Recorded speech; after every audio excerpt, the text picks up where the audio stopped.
이제 여러분들과 튜플에 대해서 알아볼 거예요. 여러분들이 한번 여기를 전반적으로 쭉 보고 튜플이라고 하는 거를 직관적으로 한번 이렇게 한번 이해들을 먼저 한번 해보세요. 이해들 해봤어요? 자, 그러면 여러분들은 저는 여기 튜플이라고 하는 이 내용을 어떻게 설명을 할 거냐면은 일단 처음에 여러분들한테 튜플에 대한 기본 개념을 먼저 설명을 해줄 거예요. 그리고 튜플을 생성시켜 볼 거예요. 그리고 나서 우리가 여기서 인덱싱과 슬라이스에 대해서 알아볼 거예요. 그리고 또 하나 튜플의 추가 삭제에 대해서 알아볼 거예요. 근데 이 추가 삭제에서 여러분들은 리스트와 튜플에 결정적으로 차이점이 있다라고 하는 걸 이해를 하게 될 거예요. 왜냐면 리스트도 그리고 튜플도 똑같이 컨테이너형 어떤 변수예요. 다시 말해서 컨테이너형이라고 말한 건 뭐냐면 컨테이너처럼 거기에다가 여러 가지를 담을 수가 있어요. 하지만 리스트는 자유롭게 여기에 들어있는 내용을 아이템이라고 하는 거잖아요. 여기에 들어있는 항목들을 자유롭게 추가하거나 삭제하거나 변경할 수가 있어요. 하지만 튜플은 그렇게가 안 돼 있어요. 값 자체를 수정할 수가 없게 돼 있어요. 무슨 얘기냐면 튜플이라고 하는 자체는 읽기만 가능한 자료형인 거예요. 요 중요한 차이점이 있어요. 또 저는 이제 그 점에 대해서 여러분들한테 이렇게 설명을 해주고, 그리고 또 하나 직접 코딩을 해보면은 여러분들 금방 이해할 수가 있을 거예요. 그리고 뒤에 가서 여러분들과 같이 튜플에 대해서, 연산에 대해서 이렇게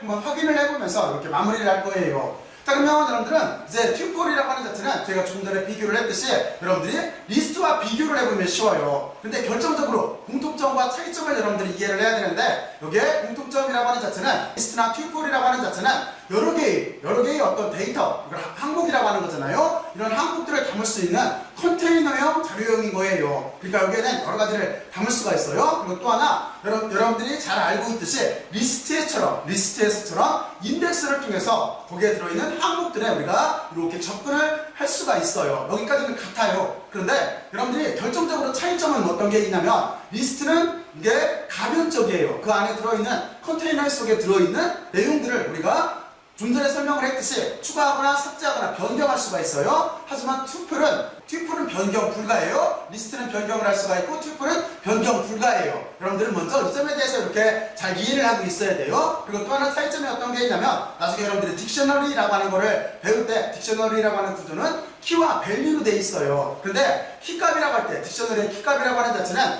변경 불가한 것만 거기 키값으로 사용할 수가 있어요. 그럼 어떻게 되겠어요? 리스트는 변경이 가능하니까 딕셔너리의 키값으로 사용을 할 수가 없고, 그리고 튜플은 사용을 할 수가 있겠죠. 왜 그러냐면 변경 불가니까. 바로 이런 차이점들이 있어요. 그리고 또 하나 결정적으로는 복사했을 때 차이점이 있어요. 복사했을 때 어떤 차이점이 있냐면, 리스트라고 하는 자체는 실제는 다른 객체로 복사가 되는 거예요. 그런데 튜플이라고 하는 자체는 원본과 동일한 거예요. 바로 이게 무슨 뜻인가 하는 거를 여러분들과 같이 여기서 잠깐만 이렇게 확인을 해볼게요. 코딩을 한번 해볼 거예요. 자, 여기를 이렇게 열고 이쪽 그냥 대화형 모드에다가 할게요. 대화형 모드에다가 제가 그냥 L이라고 이렇게 칠게요. 먼저 리스트 쪽으로 할게요. 여러분들이 리스트를 먼저 이렇게 학습을 했을 테니까. 그리고 여기에다가 그냥 안에 들어가는 아이템들은 1, 2, 3만 이렇게 할게요. 1, 2, 3으로 하고, 그리고 우리가 여기를 다시 또 하나 리스트를 만들게요. L2라고 하는 리스트명을 쓰고, 이번에는 L1을 L2에다가 이렇게 복사를 할 거예요. 그럼 어떻게 하면 되겠어요? L1을 이렇게 해놓고 나서 우리는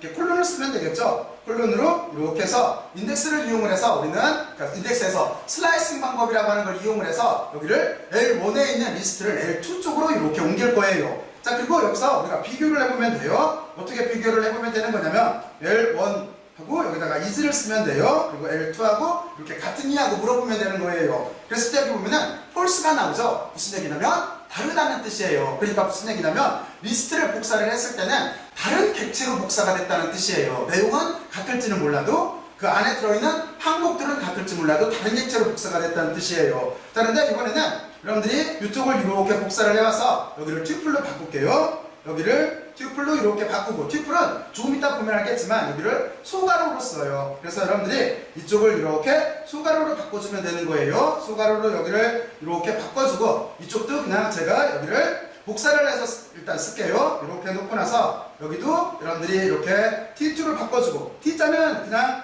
튜플의 약자예요. 그리고 여기도 이렇게 T자로 이렇게 바꿔주고. 자, 그러면 여기는 가로로 바꿔야 될 것 같아요? 가로로 바꾸면 안 되죠? 그치? 그러니까 튜플이라고 하는 자체는 가로로 쓰는데, 지금 여기는 인덱스에 관련된 거예요. 인덱스에 관련된 거는 다 대괄호로 써야 돼요. 자, 이렇게 해놓고 나서 여러분들이 이번에는 T1하고 T2가 같은지를 물어볼게요. 답이 어떻게 나올 것 같아요? 여기를 이렇게 쓰게 되면은 여기는 저것처럼 이렇게 true가 나오게 돼 있어요. 무슨 얘기냐면 이쪽은 여기는 복사를 하더라도 원본과 동일하다는 뜻이에요. 원본과 동일한, 그러니까 따로 복사를 하지 않았다는 거예요. 근데 이쪽은 내용 자체는 항목들은 같을지 몰라도 다른 객체로 복사가 됐다는 뜻이에요. 자, 그러면 여러분들은 여기를 이렇게 알아놓고 잠깐 여기는 이렇게 꺼놓을게요. 이렇게 꺼놓고 나서 자, 이제부터 우리가 튜플에 대해서 한번 이렇게 생각을 해볼게요. 그러면 여러분들이 튜플을 왜 만들어야 될까? 왜 사용을 할까? 하는 생각을 잠깐 해봐야 돼요. 그 이유 자체는 뭐냐면 우리가 리스트로만 어떤 항목들을 이렇게 만들어놨다라고 한다면 리스트는 가변적이어서 다루기 편한 점도 있어요. 거기에다가 어떤 새로운 내용을 추가할 수도 있고 삭제할 수도 있고 뭐 이럴 수가 있잖아요. 변경시킬 수가 있잖아요. 그래서 편한 점도 있는데 우리가 어떤 프로그램을 상당히 긴 라인을 이렇게 코딩을 하다 보면은 때로는 갑자기 그 값이 만약에 다른 실수로 바뀌게 되면은 전체에 영향을 줄 수가 있어요. 그렇잖아요. 바로 이런 문제 때문에 우리가 항상 일괄적으로 써야 될 내용들, 다시 말해서 고정적으로 항상 불변일 내용들은 임의로 바꾸지를 못하게 이거를 튜플로 만들어 놓고 쓰는 거예요. 그리고 또 하나 좀 전에 봤듯이 저장을 했을 때도 그 튜플 쪽은 원본을 그대로 쓰기 때문에 여기가 훨씬 더 용량도 적게 차지를 해요. 자, 그러면 여러분들은 이제 이 내용을 이렇게 잘 이해를 하고 지금부터 튜플에 대해서 잠깐 생각을 해보죠. 튜플도 좀 전에 설명을 했듯이 여기에도 항목들을 정수, 실수, 문자, 리스트 이런 것들을 다 넣을 수가 있어요. 그래서 여기 보면은 리스트나 튜플이나 함수 같은 것들이 다 가능해요. 그러니까 어떤 것도 넣을 수가 있어요. 바로 이런 거를 우리가 컨테이너형 자료형 또는 컨테이너형 변수 뭐 이런 식으로 표현을 해요. 모든 걸 담을 수가 있다고. 자, 그래서 이렇게 돼 있는데 여기에 특징은 어떻게 돼 있는 거냐면 자료 구조의 하나로 되어 있는데 값을 수정할 수 없다라고 되어 있어요. 이게 리스트와 다른 점이에요. 그리고 여기는 읽기만 가능해요. 그러니까 여러분들은 이 말을 요약해서 정리를 하면은 그냥 여기 튜플이라고 하는 자체는 읽기 전용 자료형이다라고 이렇게 기억을 하고 있으면 되는 거예요. 읽기 전용 자료 저장용으로밖에 안 써요. 그리고 이거는 아까도 말했지만 꼭 필요한 내용들, 불변해야 될 것, 프로그램을 구성을 했을 때 절대로 바꾸지 않을 것들은 이것처럼 이렇게 튜플로 만들어 놓는 거예요. 자, 그러면 여러분들은 이렇게 잘 이해를 했을 거라고 생각을 하고 이제 튜플을 생성을 해야 되는데 튜플을 생성하는 방법은 몇 가지가 있어요. 그 튜플이라고 하는 자체는 여기에서 설명한 것처럼 여기에 소괄호 안에 콤마를 이렇게 구별을 해서 그 안에다가 우리가 아이템들을 이렇게 써주면 되는 거예요.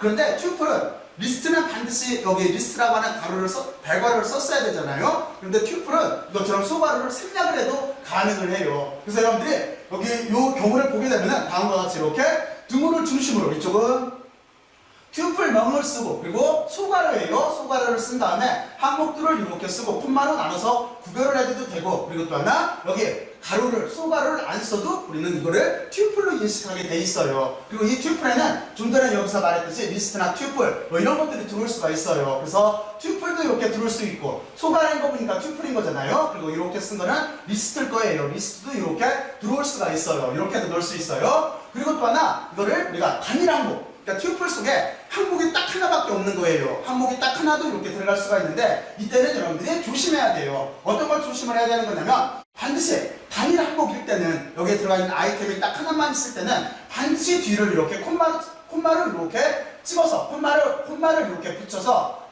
이 항목은 튜플이다 라고 하는 거를 이렇게 명확하게 표시를 해줘야 돼요. 그리고 이렇게 우리가 괄호를 안 쓸 때도 마찬가지예요. 여기 보면은 반드시 콤마를 이렇게 붙여서 저 오른쪽에서 왼쪽으로 이렇게 대입할 이 값이 튜플이라고 하는 거를 명시를 이렇게 해줘야 되는 거예요. 자, 그러면 여러분들은 이제 튜플의 기본적인 내용에 대해서 이해를 했을 거예요. 자, 그러면 이제 다음 장으로 이렇게 넘어가서 튜플의 생성에 대해서 이렇게 알아보죠.